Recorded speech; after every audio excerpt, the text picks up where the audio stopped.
जी नाज़रीन, मैं राकेश पुरी पूंछ हलचल चैनल के साथ आपसे एक बार फिर रूबरू होने जा रहा हूं। तो जैसा कि हम इस चैनल के माध्यम से हम आपको पूंछ की तामीर और तरक्की के बारे में और जो बाकी काम यहां पर बचे हुए हैं उसके बारे में हम अपने सामीन को इस बारे में बताने की कोशिश करते हैं। तो इसी सिलसिले में हमारा ये एक मेन फोकस रहता है कि हर दिन एक नई शख्सियत के साथ आपसे के साथ रूबरू हूँ।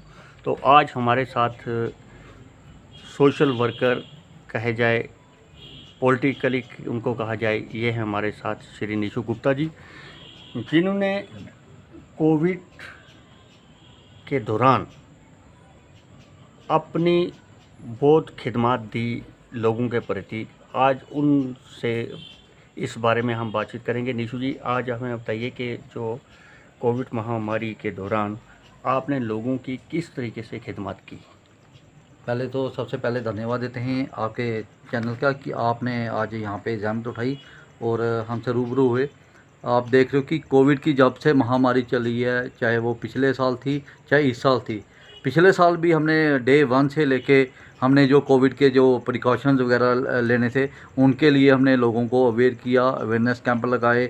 हमने माइक वगैरह लगा के हमने पूरे शहर पुंछ में अनाउंसमेंट्स वगैरह कराई और लोगों को ये एसओपी फॉलो करने के लिए और मास्क वगैरह पहनने के लिए, सोशल डिस्टेंसिंग का पालन करने के लिए। और सबसे बड़ी बात है कि हमने लोगों में मास्क वगैरह बांटे, सैनिटाइज़र बांटे। और सबसे बड़ा जो हमने काम किया है, हमारे लोगों ने जो काम किया, हमारे एनजीओज़ ने काम किया, हमारे संगठन ने काम किया है कि वो जो बैंक्स के बाहर जो इतना बड़ा रश पड़ता था वहाँ जाके हमने सर्कल लगाए हैं ताकि लोगों में सोशल डिस्टेंसिंग का पालन हो। और पिछले साल हमने लंगर लगाए थे, गीता भवन में सबसे बड़ा लंगर लगा था जिसमें डेली 500-600 के करीब वहाँ पे जितने भी प्रवासी लेबरर थे उनके लिए हमने भोजन की व्यवस्था की थी।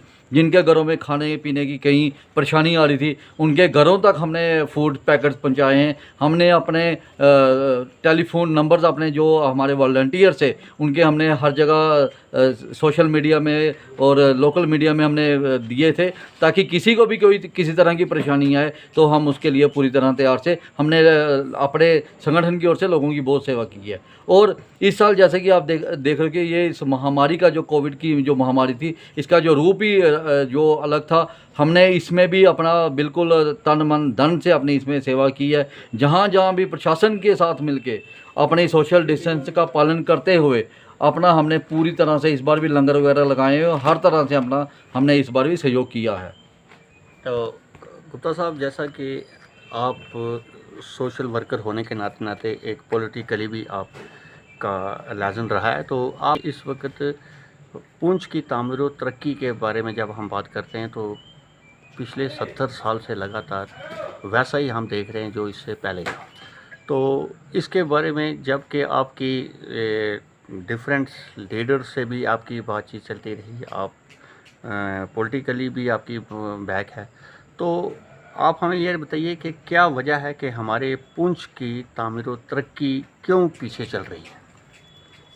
आप देख रहे हो तो ये जो आपने बहुत ही निराला क्वेश्चन किया है, विकट क्वेश्चन किया है कि हमारा जो पुंछ है, रजौरी पुंछ जो एरिया पड़ता है, इसको हम पिछड़ा हुआ अभी भी क्यों कहते हैं। सबसे बड़ी बात है कि हमारे यहाँ पे जो हमारे लीडरान रहे हैं वो उन लीडरान को इस समय हम क्रिटिसाइज़ नहीं करेंगे। उनका अपना अपना कोई पार्टी का मकसद होगा या उनको अपनी अपनी कोई मजबूरी होगी कि किस कारण उन्होंने यहाँ पे इतनी बड़ी डेवलपमेंट नहीं की है। लेकिन सबसे बड़ा फ़ख्र हम ये महसूस करते हैं कि जो हमारे यहाँ पे प्रशासन रहा, डिस्ट्रिक्ट एडमिनिस्ट्रेशन रही, उसने भरपूर अपना सहयोग दिया है और जहाँ जहाँ भी उसको कहीं भी ज़रूरत पड़ती है उन्होंने अपना पूरा भरपूर तावन दिया है। और मैं अपनी बात करूं कि हमने अपनी तरफ से जब पुंछ वासियों को कहीं भी कोई संकट आया है हमने अपना पूरा सहयोग दिया है, 100% दिया है। और देख रहे हो कि यहाँ पुंछ जो हमारा डिस्ट्रिक्ट है, दूर दराज का एरिया है, बॉर्डर एरिया है, यहाँ सबसे बड़ी परेशानी जो हमें आती है वो अभी तक आप देख रहे हो 70 साल में हमारा बिजली और पानी का जो मसला है वो भी अभी तक हल नहीं हो सका है। और आप देख रहे हो ये शेर कश्मीर ब्रिज भी हमने कितनी जद्दोजहद करके हमने कितने इसके लिए प्रोटेस्ट किए, धरने दिए, उसके बाद शेर कश्मीर ब्रिज हमने बनवाया था। और बनाने के बाद जब ये फ्लड में चला गया और उसके बाद भी हमें कितने प्रोटेस्ट करने पड़े पड़े, धरने देने पड़े, हमें रोडों पे उतरना पड़ा, उसके बाद हमने दोबारा रिपेयर कराया था। ऐसे ही आप देख रहे हो कि आज हमारे लोगों की क्या हालत है। हमारा जो नंगाली साहब वाला जो पुल है वो अभी तक फ्लड में चला गया था, बह गया था, अभी तक वो रिपेयर नहीं हुआ है। और आप देखते हो यहीं से आपको हमारे लीडरान की, जो हमारे यहाँ पुंछ के सारे लीडरान हैं, उनका आपको पता चलेगा।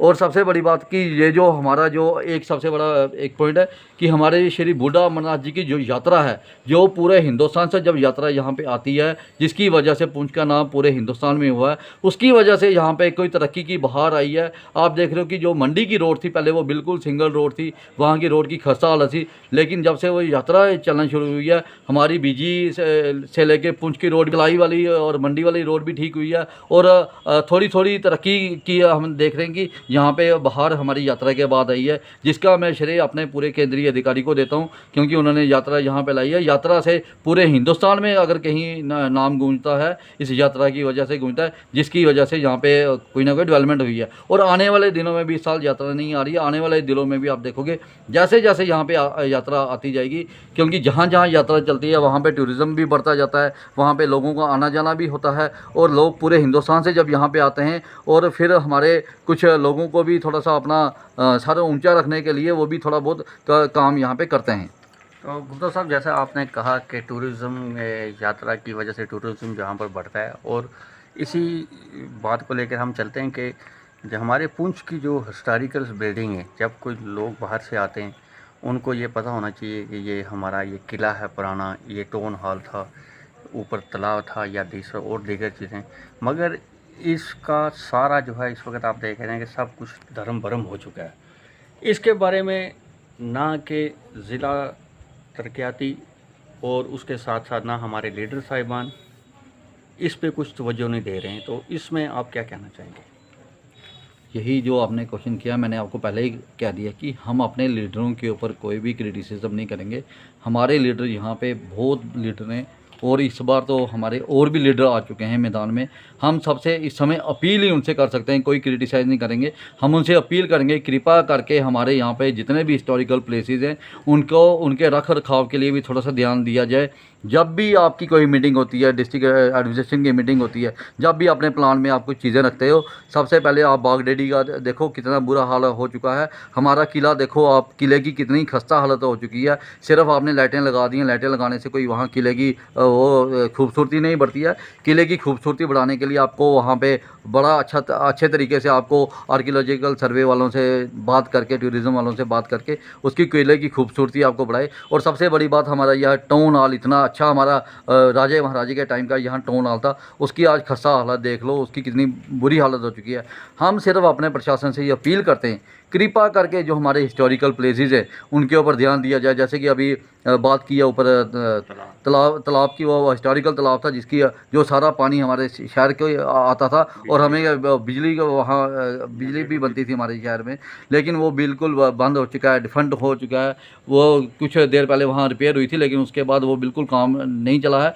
हम अपने जितने भी हमारे लीडर हैं, चाहे वो म्यूनसिपैलिटी के चेयरमैन साहब हैं, उनसे सिर्फ अपील करते हैं, हमारे डीडीसी साहब हैं और हमारी जो नई डीडीसी मेंबर्स की जो टीम बनी है, उनसे हम सिर्फ अपील करते हैं कृपा करके जो हमारे हिस्टोरिकल प्लेसेस हैं, हमारे जितने भी रिलीजियस प्लेसेस हैं, उनके ऊपर तवज्जो दी जाए और उनके रख रखाव की तरफ ध्यान दिया जाए, ताकि हमारे जितने भी पिलग्रिम्स आते हैं, हमारे यात्री आते हैं, हमारे मेहमान यहाँ पे आते हैं, जो जितनी संख्या में बढ़ चढ़ कर आएंगे, हमारे लोगों की इकॉनमी भी बूस्ट होगी और हमारे पुंछ का जो नाम है पूरे हिंदुस्तान में अच्छी तरह से लिया जाएगा। तो गुप्ता साहब, आखिर में जो जैसा सुनने में आया कि भगवान करे ऐसी बात ना हो, जो कोविड की जो तीसरी वेव आ रही है, इसके बारे में आप लोगों को क्या पैगाम देना चाहोगे आप? जो आपने बड़ा अच्छा क्वेश्चन किया है कि अभी आप देख रहे हो कि अभी दूसरी लहर से हम जूझ रहे हैं, और दूसरी हम सोच रहे हैं कि दूसरी लहर इस समय खात्मे पे है। ये खात्मे पे नहीं है, इस समय खात्मे से होते होते ये तीसरी लहर की तरफ जा रही है। आप देख रहे हो हमारे लोगों ने बिल्कुल सोशल डिस्टेंसिंग का पालन करना छोड़ दिया, मास्क वगैरह पहनना छोड़ दिया, और बिल्कुल वो अपने लोग इस समय पूरी तरह से फ्री हो चुके हैं। वो शादियों ब्याहों में बिल्कुल खुली तरह से जा रहे हैं। वो पिकनिक स्पॉट्स पे ऐसे जा रहे हैं जैसे मेले लगे हुए हैं। कोरोना नाम की कोई चीज़ थी नहीं। मैं समस्त पुंछ वासियों से ये अपील करता हूँ, कृपा करके जो तीसरी लहर पहले तो हम प्रार्थना करते हैं रब से कि तीसरी लहर ना आए, लेकिन फिर भी अगर तीसरी लहर आती है उसके लिए जो कहा गया कि वो बच्चों के ऊपर आएगी, उसके लिए हमें अभी से आज से ही उसकी तैयारी करनी है कि हम जब भी मार्केट में आएँ, कहीं भी जाएँ, सोशल डिस्टेंस का पालन करें, मास्क वगैरह पहन के रखें, हाथों को सैनिटाइज करें, जैसे कि पहले भी वो लहर में दूसरी लहर में भी कहा गया था। और जो आने वाली लहर के लिए हमें सबसे बड़ा लेना, हमने बच्चों की सेफ्टी के लिए हमें हर तरह से तैयार रहना है और अपनी सेफ्टी के लिए भी तैयार रहना है। जहाँ तक हो सके, जितना कम हो सके, अपने घरों से कम बाहर निकलें। और सैर सपाटा पूरी उम्र के लिए है। अगर हम तीसरी लहर से बच जाएंगे तो हमारे लिए सब अच्छा होगा। मैं तमाम पुंछवासियों से अपील करता हूँ, कृपा करके वो सोशल डिस्टेंस का पालन करें और मास्क वगैरह पहन के रखें। धन्यवाद। तो नाजरीन, ये थे निशु गुप्ता जी जिन्होंने अपने ख्यालात आपके सामने रखे। तो इसी के साथ अपने मेज़बान राकेश पुरी को दीजिए इजाज़त। अगले दिन एक नई शख्सियत के साथ आपसे फिर रूबरू होंगे। जय हिंद।